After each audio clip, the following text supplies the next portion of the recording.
This is the Moondog, Greg Murray, and you're listening to the Pro Wrestling Enforcers podcast.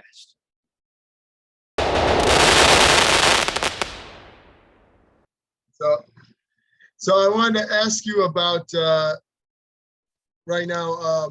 What do you think of the CSW fans? How fun is it interacting with them? You talk about talking trash when you're a heel. We haven't seen you as a heel in CSW. We actually, we haven't really seen you get involved, in the main card. So we're looking forward to when that happens, as well. Absolutely. Yeah. They are probably the most hardcore fans out of all the shows I work. The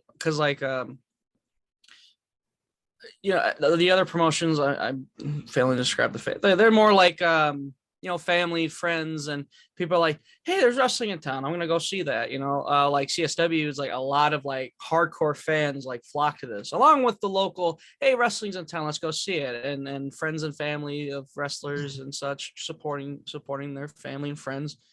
But yeah, CSW is definitely the most hardcore. Funny story. So I switched from carrying a dog bone to carrying beer. Right. In Northland. So I got permission to come out with beer at CSW. I was just told, do not give it to anybody. Do not give it to anybody, and do not pour it in anybody's mouth. I was like, right. Absolutely not. So, but like, I'm thinking, because like in Woodstock, it made more sense, because like Woodstock's a lot more rural and such, and drunks. We'll just say it. So I don't know how this is going to work, because like these are hardcore fans now. So I'm like, God, I don't know if this will work, but we're going to give it a try. I come out, I raise that 6-pack over my head.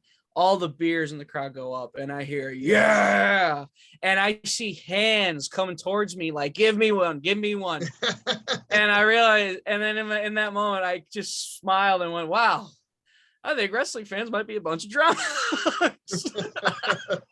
I could be a drunk. I'm a drunk too, so I have some big relation. But it was amazing. Like I said, I see all those beers go up. I'm like, oh my God, this is working. So took me aback, and I was surprised. And I'm glad it was in that battle royal too, because that was the one I won, which absolutely, God, that was awesome. Because I started, and it's going to be a year come this next show that I joined CSW. So like, I think it's safe to say I've come a long way from when I first started. Because my first battle royal there, as soon as I got to the back, I was like, brother, we got to have a class about strikes with you. Oh my God. So we've come a long while, still plenty to work on, still stuff to work through, but it's coming together a lot nicer than I was expecting. Yeah, congratulations on winning the Battle Royal. I know in the past we've seen the winner of the Battle Royal get a match on the main card. So hopefully that would happen for you in the future, because I saw Joey Mayberry, he got involved in a scramble. And then it was a year ago, I believe, Sky Blue accepted a challenge, or, she said to Adam Stallion to come out and get a shot since he won the Battle Royal. So the Battle Royal leads to opportunities sometimes. Sometimes, yes. Yes, I'm very excited. I will do whatever they ask of me. If I'm I don't know what I'm doing as of this interview with the next CSW. If I'm in the Battle Royal again, I'm in the Battle Royal again. I will never complain, because I always it means I always have a spot, whether it be a Battle Royal, a pre-show match, or a spot on the main card.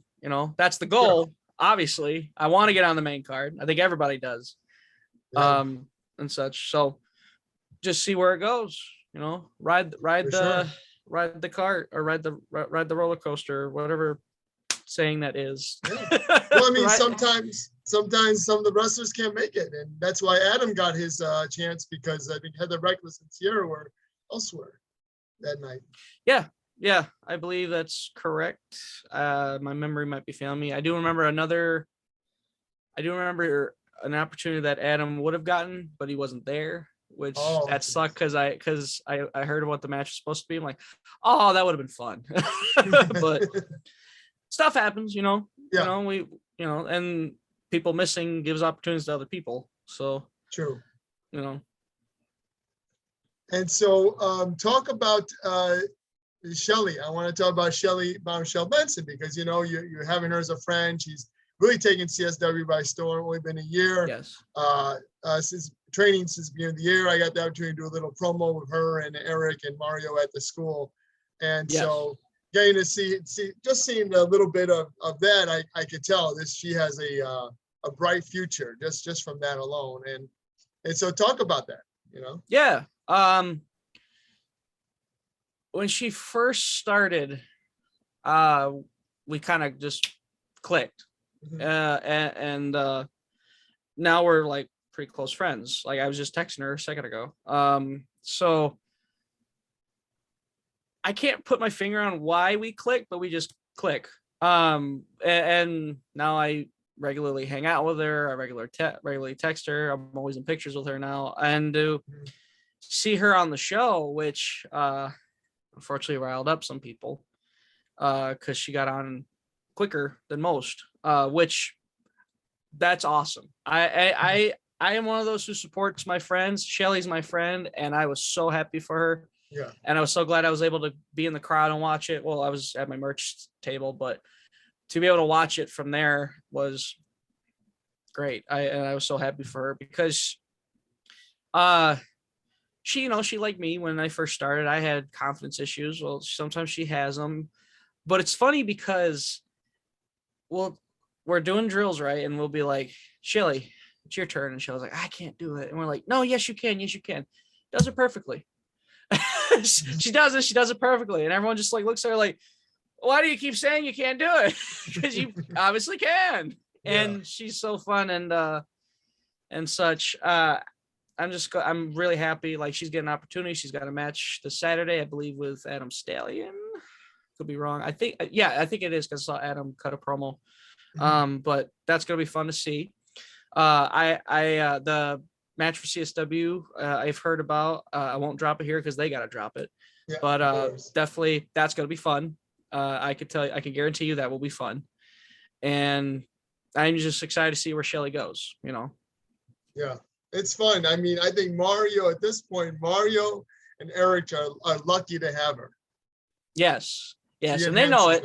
And they really appreciate Shelly for it. They do. Like, they're not like one of those like jilted, like ego driven guys going, oh, I'm the star. Well, not her. No, they use her to their advantage in matches and promos and such. And Mario dropped t-shirts with her, and I was their first customer. So oh yeah. You know, yeah, I absolutely adore Shelly a lot, and I can't wait to see what else she has in store for not just this year, but 2023. I'm very curious about. Oh yeah, bookings will be coming in for her. Absolutely. So yeah, and yeah, we're sorry to hear about her dog. Yes, she so we'll have to post. Yeah, Ramon, yeah, he's 7-month-old puppy. He started getting swelling on the side of his face. He's gonna have surgery, I believe, next week. And I did a Twitch stream to see if I could raise any money to help it. But I got to I was able to donate some, and I'm happy to see that GoFundMe is kicking off because, like, cool. You know, it's helping Shelly, you know, because unfortunately vet bills are expensive. You know? Oh yes, I've been there before, so yeah, I'll definitely post that in the interviews too, as well. Yeah. Can you tell me the differences, you know, working with Boz, working with Jimmy Blaze, as you spend time with both CSW and POW? I don't know, both them come to mind when you think of Chicago wrestling. I mean, there's a few others as well, but yeah, you know, you predominantly work for both of them. Jimmy is what I wanted Randy to be. Okay. When it comes to the old school training and such, because Jimmy is an absolute mentor, and the POW guys are a huge family. Like every time I go there, I feel the love between all of that whole roster, and how welcoming they are to me and Mateo and other outside guys that get bookings for POW. They're like the sweetest people, easy to work with, very character driven too. That's a big strength for POW, is those guys are really character driven and they're fun. You will leave there remembering somebody from that roster because how colorful everybody is.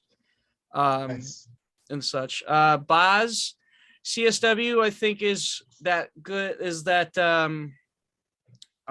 in between where it's modernized, but also has, you know, the old school stuff. Like Boz will still teach us old school ways. You know, he's my cat decided to join in. Boz is very hands-on with Northland and our training there and like getting our stuff, like putting together the show and suggestions and such. So, you know, but like really, I can't imagine ever getting through wrestling without those two, because like those two are such great mentors. So like I appreciate them both a lot. Like if it wasn't for Jimmy, if it wasn't for Jimmy taking a chance on me to having the bookings in Rockford and for POW, I have 2 regular bookings now. And then that opened the opportunity with Eric Freedom and UWE in Michigan. And I adore Eric as well. It's wonderful. Like all of them are great. Like the difference is just stylistically for wrestling, you know, their wrestling styles. They're the same, but they have their own flavoring and such. And I'm just word souping now because I'm running out of things to say on the subject. No, it's cool. I think they're both dynamic personalities, you know, and you get to, you know, talk to them both. Very, very nice gentlemen to talk to. I've had the pleasure of talking to both of them. Yes, wonderful guys.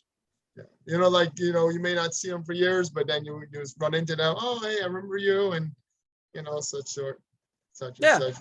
Like way I experienced it, like CSW and POW shows. Absolutely. And talk about your passions outside professional wrestling. I mean, you feel you've drawn inspiration for your character from comics, TV, movies? Music. Okay. Music is a huge inspiration to me, especially music videos and performances from artists. Like when it comes to like feeding off a crowd and working a crowd, one of the best things to study is Ozzy Osbourne on stage. One of my favorites to go back and watch is Scott Weiland and Stone Temple Pilots, their performance of Big Empty from this one festival. Because I think he's loaded, but he does not let up and is constantly moving during that song, and the delivery of his vocals, like, amazing. Also, like the attitude, like I'm huge into grunge and like that, you know, that FU attitude, but also being proud to be different and being vulnerable, showing emotions through lyrics and such, and then while also sounding like hard in a way. You know, my entrance theme, My Name is Mud by Primus, like it's got, to me, it's the perfect song for me, because as a good guy, you hear the bass in the opening, you're like, oh, he's here, you know. But if I'm a bad guy, they hear that bass and they go, oh no, he's here. So like it works both ways, because like there's a lot of songs I thought of, like, you know, my favorite singer is Chris Cornell, favorite band is Soundgarden, and I would have loved to come out to one of their songs, but like anytime I could find a song that would fit, it would only work one way, where I have to be a bad guy for that song, I have to be a good guy for that song. Right. But like My Name is Mud, it's so manic. It's so manic, and it fits me because I'm a manic person. So and I love it. Like it just hypes me up. Sometimes I blow myself up during the entrance and I'm like in the ring going which is not good. I catch my breath quick, thank God, but sometimes I get a little too into the entrance. Yeah, I mean, how do you control some, if you say you're a bit manic, how do you control that excitement, like, you know, where it's like wrestling training, wrestling shows, like medication? Yeah. I am on medication, but I have gym. Thankfully, I go to the gym, and when like I'm in that zone, I hit it hard. During practice, I gotta kind of bring it down because now I'm, like we're not just exercising, we're exercising with each other's bodies with practicing. So we got to remember to know when to kick it in and when to ease, or otherwise you might hurt the poor person. But definitely, like, yeah, because like I could be like, especially shows, it's like I'll get that, that nervousness, the sickness where you're like, oh God, I don't know if I can do this. This is your music hits. It's like a light switch. And you go out there and it's great. Like the feeling, especially when you're in front of a full crowd and they're loud, even if it's like a peppered crowd, as long as they're loud, hell yeah. Or as long as you can get them loud, because if you come out it's quiet, there's still a chance you can get them loud. Which when there's no better feeling in the world than when you get like a peppered crowd to get really noisy, really loud, or just any crowd in general to get them loud. That's the goal. I'd rather be a good guy and get booed than be a good guy and have nothing.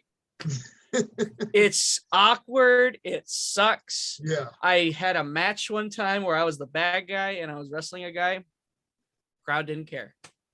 Right. Tried everything. Nothing. And you try as much as you can, and after a while you're like, all right, we gotta go home. Let's stop this, because we're not getting anything, so thankfully that was the only time that's happened. But that's what I mean, where I'm like, it feels awkward. Again, I'd rather be a bad guy and get cheered, a good guy and be booed. Please make noise. Please make noise. God. Yeah. Yeah, I know Chris Miller said the same thing when I had him on my show about, you can't get that reaction. Chris Miller is another great mentor. Yeah.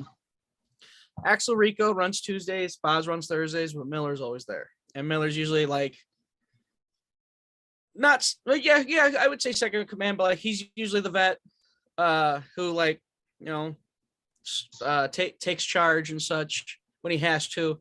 And great guy. I was terrified of him at first when I first started, but then I had that match with him, and then we had practices together, like where we're working with each other, and it was like, this guy is amazing.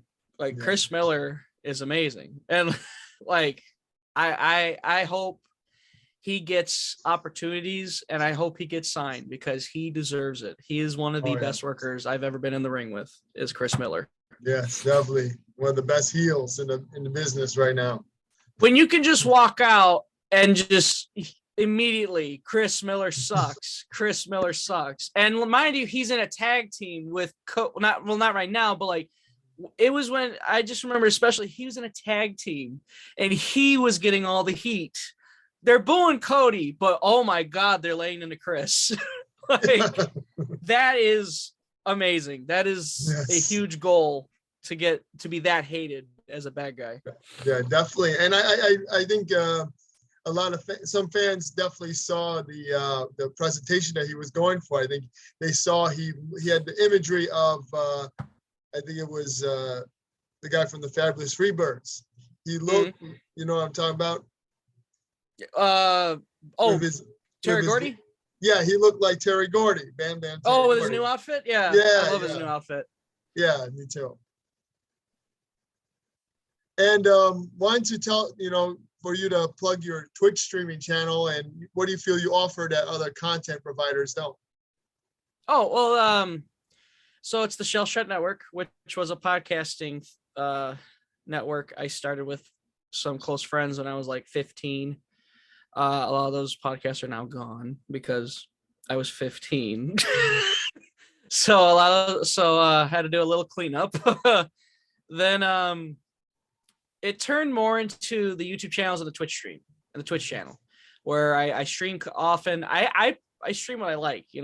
I've been streaming wrestling games, SmackDown vs. Raw, but I also play Batman. I also play Borderlands. I play whatever I could get my hands on. Resident Evil is another one I like to play a lot. Sometimes mobile games like South Park Phone Destroyer. Like that one was a favorite of mine for a little while on the Twitch. Sly Cooper, retro games. So you get a whole variety, whole smorgasbord of stuff on the Shell Shock Network Twitch channel.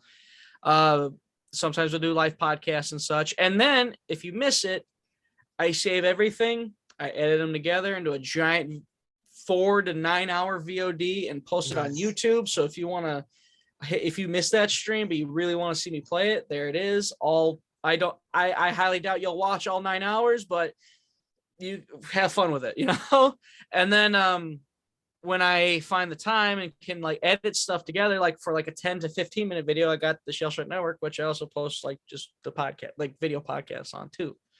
That channel on YouTube, which, it's a lot easier to post on VOD because like I said, I'm constantly Twitch streaming and it's easy to just plug all those VODs together and post them on that channel and such. Awesome. And what do you think is storytelling in wrestling a dying art, like selling and storytelling over like the constant pops of spots? Yeah. What's more conducive to a pro wrestling match, in your opinion?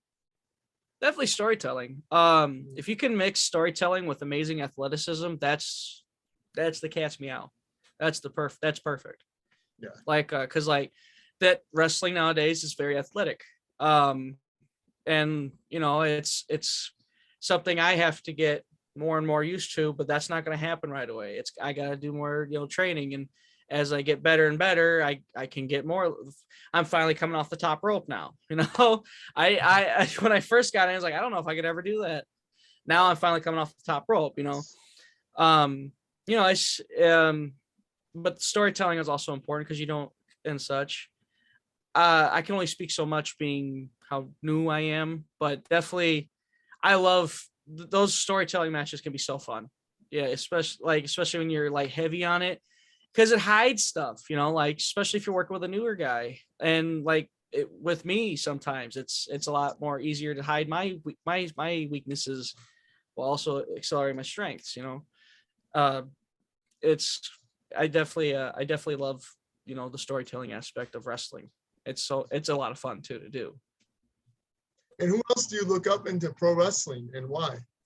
Look up definitely Tommy Dreamer and Mick Foley because what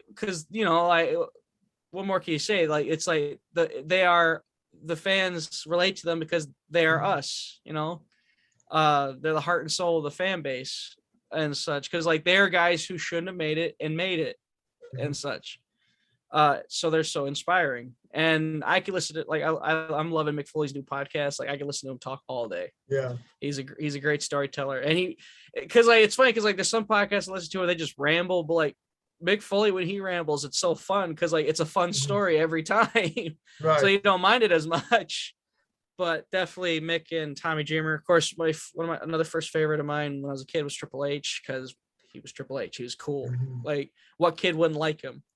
And such, but definitely Tommy and Mick Foley, those are my two like definite like heroes that I really connected to. For sure, man. They're great legends for a reason. Absolutely. Yeah. Hopefully they'll come by.